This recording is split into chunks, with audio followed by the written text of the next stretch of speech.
निश्चित तौर पे जो वक्फ अमेंडमेंट एक्ट जो मोदी सरकार लेके आई है, इसका सबसे बड़ा और सीधा फायदा जो पासमानदा गरीब मुसलमान है उसको मिलेगा।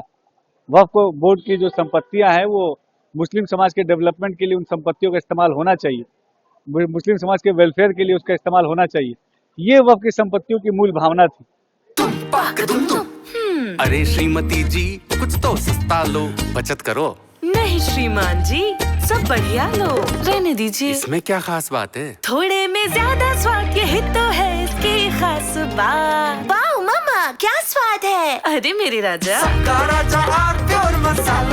लेकिन कुछ खास लोग जो वक्फ बोर्ड की संपत्तियों पर अवैध रूप से काबिज थे, वो ये नहीं चाहते कि मुस्लिम समाज के आम जो मुसलमान है, मुस्लिम महिलाएं हैं, पासमानदा गरीब मुसलमान है, जो पिछड़ा मुसलमान है, उसका भला हो सके। इसीलिए इस अमेंडमेंट का कुछ लोग विरोध कर रहे हैं। लेकिन प्रधानमंत्री नरेंद्र मोदी जी, हमारे देश का आम मुसलमान पूरी तरीके से प्रधानमंत्री मोदी जी ने जो इस अमेंडमेंट को पास किया है उसके साथ हैं। और यकीनन मुझे लगता है इस अमेंडमेंट के आने के बाद मुस्लिम समाज के विकास की एक जो नींव है वो और उस नींव को और मजबूती मिलेगी। उत्तर प्रदेश में वक्त की कितनी जमीनें हैं, बात की जाए अयोध्या कितनी जमीनें हैं?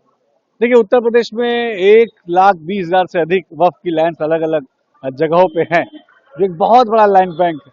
इसका यूटिलाइजेशन अगर प्रॉपरली हो तो निश्चित तौर पे मुसलमानों के डेवलपमेंट के लिए, उत्तर प्रदेश के आधारभूत संरचना को और मजबूत करने के लिए हम बहुत ठोस काम कर पाएंगे।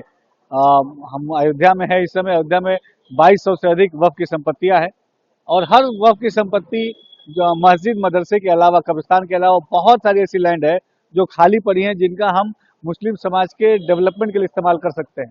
कुछ विपक्ष के दल, कुछ ऐसे नेता ये भ्रम फैला रहे हैं कि वक्फ अमेंडमेंट एक्ट से जो हमारी इबादतगाह है, जो मस्जिद है, मदरसे है, कब्रिस्तान है, उनको कोई दिक्कत होगी। लेकिन एक बात मैं पूरी तरीके से आश्वस्त करना चाहता हूं, प्रधानमंत्री मोदी जी की सरकार है, इसने हमेशा मुसलमानों के मूलभूत सुविधाओं को मजबूत करने का काम किया है। किसी भी इबादतगाह पे, हमारे किसी भी मस्जिद पे, किसी भी मदरसे पे, किसी भी कब्रिस्तान पे इस अमेंडमेंट से कोई आंच नहीं आएगी। ये अमेंडमेंट विकास का अमेंडमेंट है, तरक्की का अमेंडमेंट। देखिए, बहुत अजीब बात है कि कांग्रेस पार्टी के नेता राहुल गांधी जी आज अलग अलग रैलियों में जाके वक्फ के खिलाफ बोल रहे हैं, लेकिन इसी सदन में वो बैठे थे और वक्फ अमेंडमेंट की चर्चा में उन्होंने भाग नहीं लिया। ये दर्शाता है कि वो कितने गंभीर हैं। देश की सदन में अगर उनके अंदर सच्चाई होती, उनके अंदर ईमानदारी होती, वो जो बात कह रहे हैं उसमें जरा भी अगर सच्चाई होती तो सदन में अपनी बातों को रखते। लेकिन सदन में अपनी बातों को ना रख के अलग अलग मंचों पे वक्फ के खिलाफ बोलना, वक्फ के खिलाफ भ्रम फैलाना मुसलमानों के बीच में। और एक और बड़ी बात है, ये जो कह रहे हैं लोग कि वक्फ की जो ट्रस्ट है उसमें हस्तक्षेप मोदी सरकार कर रही है, एकदम कहना गलत है। किसी भी वक्फ के ट्रस्ट में, किसी भी वक्फ बोर्ड की जो जमीनें हैं, वहां के किसी भी जो मैनेजमेंट बॉडी है उसमें कोई हस्तक्षेप मोदी सरकार नहीं कर रही है। मुतवल्ली पहले भी मुसलमान होता था, आज भी मुसलमान है, कल भी मुसलमान रहेगा। लेकिन कुछ राजनीतिक दल, कांग्रेस खास तौर पे, समाजवादी पार्टी इसके लिए भ्रम फैला रहे हैं, जो पूरी तरीके से गलत है।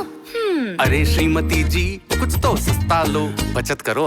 नहीं श्रीमान जी, सब बढ़िया लो, रहने दीजिए। इसमें क्या खास बात है? थोड़े में ज्यादा स्वाद, यही तो है इसकी खास बात। वाओ मामा, क्या स्वाद है। अरे मेरे राजा, मसाला।